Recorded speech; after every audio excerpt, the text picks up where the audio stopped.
Hi guys, welcome back to the Tegiwa YouTube channel. Today we are fitting a set of H&R lowering springs to our Civic FL5. These lowering springs that we've got are going to lower the car approximately 20mm on the front, 15mm on the rear, and for a long time, since we fitted our new TSW Immaculate wheels, we've had terrible fitment, so it's about time that we address it. So yeah, we've got some lowering springs. Joined with Matt once again. Hi Matt. Hello. You looking forward to do this? I am, yeah. I ran H&R springs on my GI Yaris. Thought they were great. They looked, the car looked great, and the ride barely different from OEM. So yeah, I was very, very happy with them. Shall we have a look inside the box? Yep. Yep. So we've got 4 springs here. Yeah, we've got some. As you can see, they are progressive. They've got some more tightly wound bits here, and just in case they ever come into contact with, they've got the sort of like a anti-noise wrap around them. These are the rears. These are the fronts. Yeah, let's go on with fitting them. You can buy these on Tegiwa.com. The price is just below at the time of filming. I'm going to hand it over to Matt. He can get the car on the ramp and give us that nice fitment that we've been looking for. Yeah, definitely. Now that the car's in the air, you can just jack it up on your drive if you want to. The first thing we're going to do is going to take the wheel off. Now, I'm going to start at the back because that's the easiest. But what's important is that we do this, because we've got an anti-roll bar, we're going to do the same both sides. Otherwise, we're just going to be fighting that other side spring or whatever. So.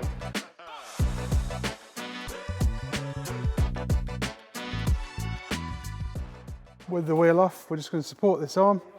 I'm using this transmission jack here. You can just use it, if you're working on the drive, you can just use the floor jack, just support it under where the spring is. Just so that we're taking a bit of the weight like that. We're not going to try and compress anything. And then we're going to undo this bolt here.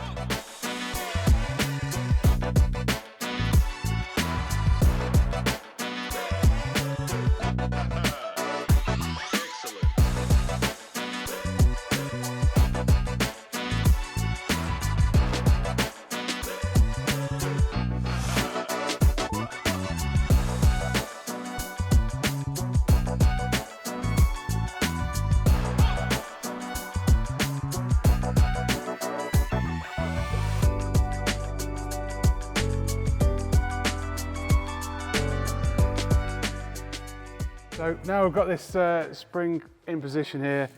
What has helped is this massive bar, but it looks like on a drive you're probably going to have to undo that nut and bolt at the other end of the arm. Obviously, it's best to take anything for an alignment when you change any suspension component, but it's definitely going to have to. You're definitely going to disturb it if you remove that bolt. So yeah, we're going to get away with it on this one just because I've got this bar. Otherwise, I wouldn't be able to. That's one side in. Like I said before, I put this side in. Bolt in, I'm going to go and do the other side because otherwise I'll just be fighting against everything that I've just taken off.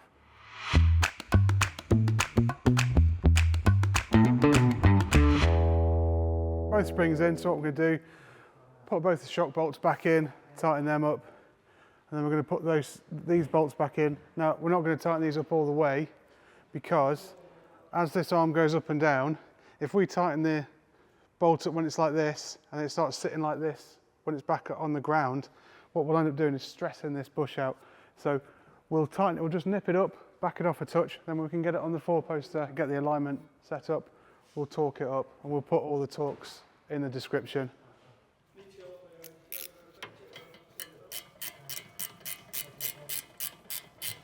Right, so that's the rear end all buttoned up. We've got the bolts back in. I say we'll tighten that up when it's on the 4-poster or when it's on the floor. And now we just need to put the wheels back on. Then we'll crack on with the fronts. Hey, was my mic on for that? Yeah. Was it? Sound.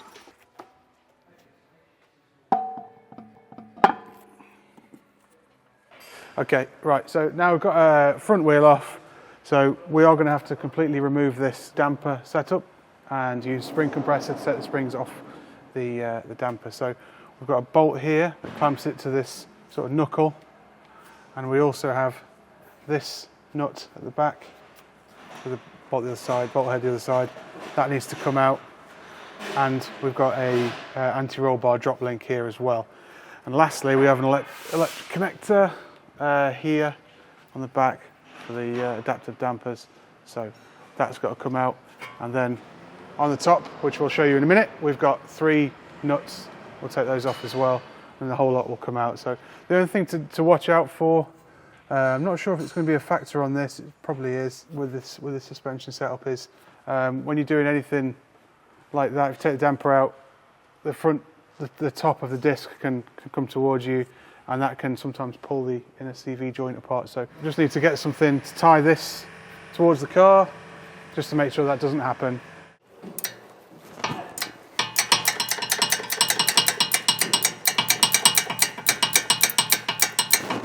We've got all the bolts out of the bottom there. We just need to get these 3 nuts off the top, and then the whole suspension setup will drop, so just be ready for that. Probably a good idea just to screw one back on, just a few threads, just to hold it up. Doesn't have to be many, but just enough to hold it.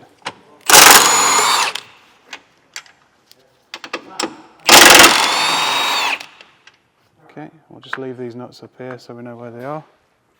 And as you can see, this whole knuckle is held up by this one nut. So we'll just drop that down like that. Pop that with the other 2 up there. Right, there we are.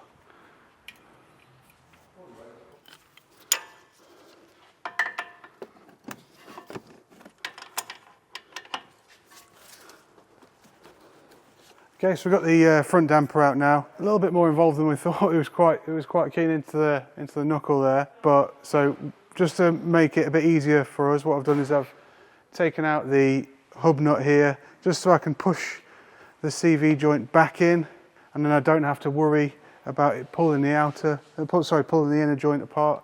Obviously, we've taken off the drop link, and there's 2 bolts that hold the strut to the knuckle. Other than that, that's all we need to do. Now I'm going to get it in the spring compressor and take the top mount off.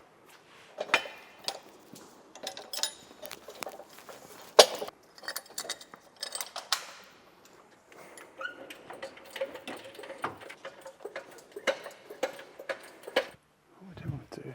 That.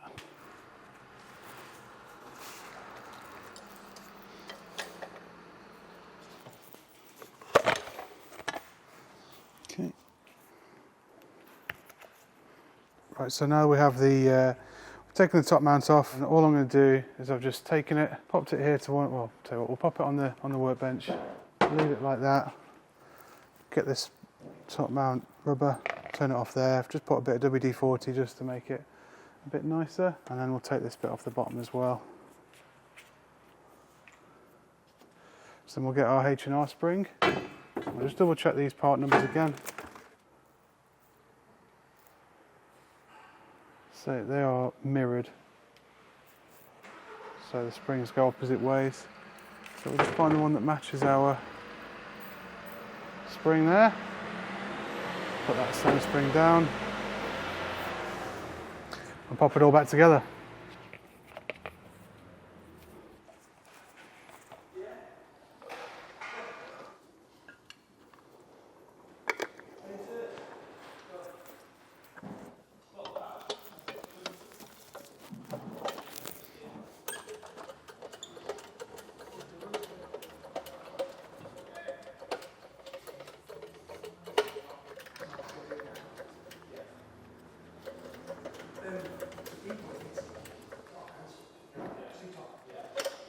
Okay.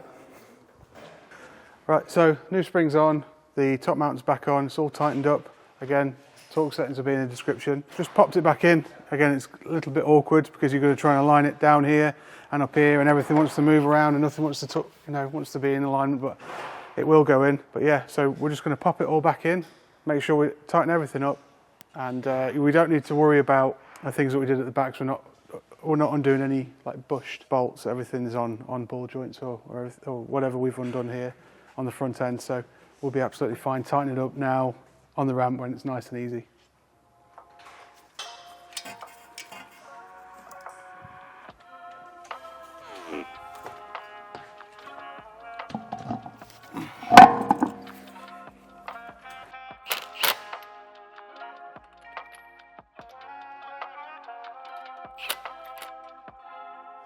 Right, okay, so we're on the other side now. I've already just undone this nut and just knocked this back a little bit. So we've got plenty of slack there. We're not going to risk pulling the inner joint out, and we're going to have a bit more freedom to pull this hub this way so we can slide this out the top. We're going to undo these 2 bolts again. The anti-roll bar drop link is already undone. I had to undo that to do the other side, to get the other side fully up and into position. Got this connector here. To get to one of the bolts, you just need to undo this 12mm bolt holding this bracket on. And once all that's done, we'll go up top, undo the 14mm nuts again. Hopefully, now that we know what we're doing, this side will go a lot quicker.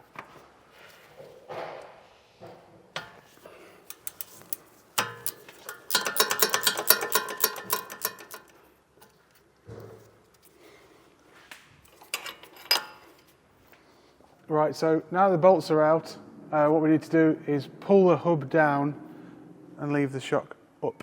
So they are pretty tight in there, so what I've found has been helpful is just to get a bar, obviously watch your caliper, don't scratch it, get a bar between the hub and the shock and just pull it down, but it is tight in there, it's just quite a tight space, so just be careful, don't slip off and break anything. But you don't need to be hammering stuff into the back to split it apart, it seems to be okay. Whether that's true in 5 or 6 years when these are a bit older, I'm not sure. But with this alley knuckle, you just want to be a bit careful with it. So yeah, just pry this down. Once it's down enough, you can undo the bolts there and you can sort of break them apart and take the damper out. Cue time lapse.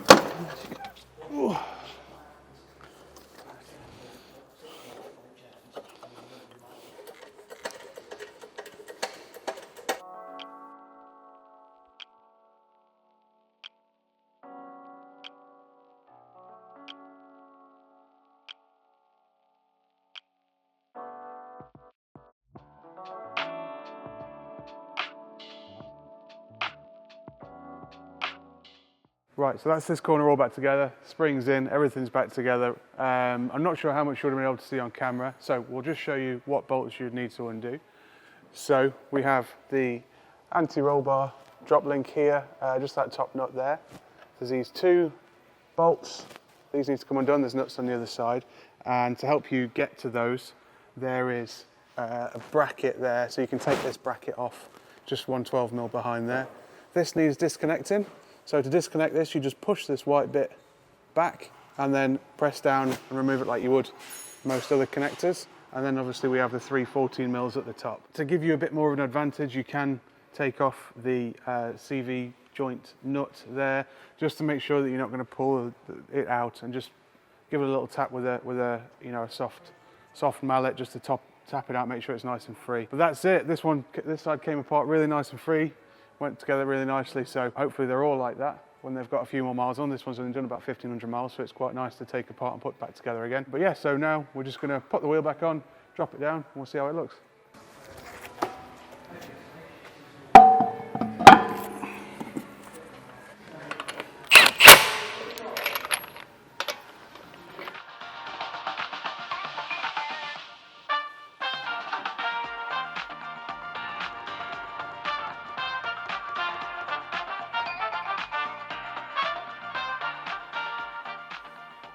It's been a few days since Matt fitted the springs for us. We left the car to settle. It takes probably a bit of driving and a bit of time for the car to settle naturally. Obviously when you raise it down and you mess with the suspension, it can sit a little bit higher than what it might do. So yeah, the car's settled now. We're just out for a drive, just seeing what it's like, and they're really good.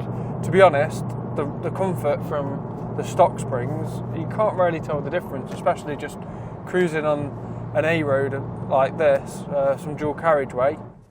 Again, the car sits a lot better now. We got rid of that terrible arch gap that we had before.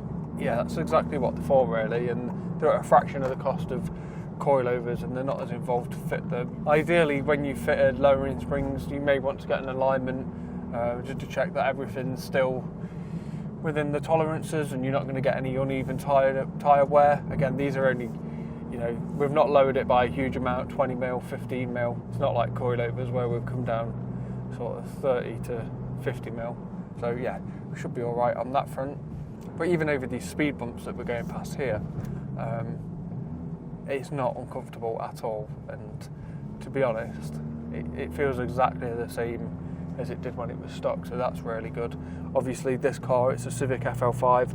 We've got the different drive modes, so we're currently in comfort. It's got electronic dampening, so yeah, that's got a big part to play in it as well.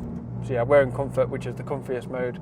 You've got sport, which will stiffen it up a little bit, and then you've got full fat R mode, which will make the car really feel quite stiff. But in comfort, it's brilliant, and you can't notice that we've got lowering springs on at all. So good job, H&R. So as you can see, the car's got a much better fitment now. We've reduced the arch gap front and back. It's nothing crazy, it's not going to rub, it's not going to scrub, anything like that. It's a really safe fitment, and we've improved the ride as well. So before we just had terrible arch gap, but these lowering springs have really sorted it out. It's quite a cost-effective way to do that while increasing handling characteristics as well. If you are interested in getting a set of these springs for your FL5, then check them out on our website, or we'll leave the link in the description. If you're looking for coilovers or any other handling mods, then yeah, we've got a whole range on Tegiwa.com. Thank you for watching the video. Make sure you like and subscribe, and we'll see you in the next one. So goodbye for now.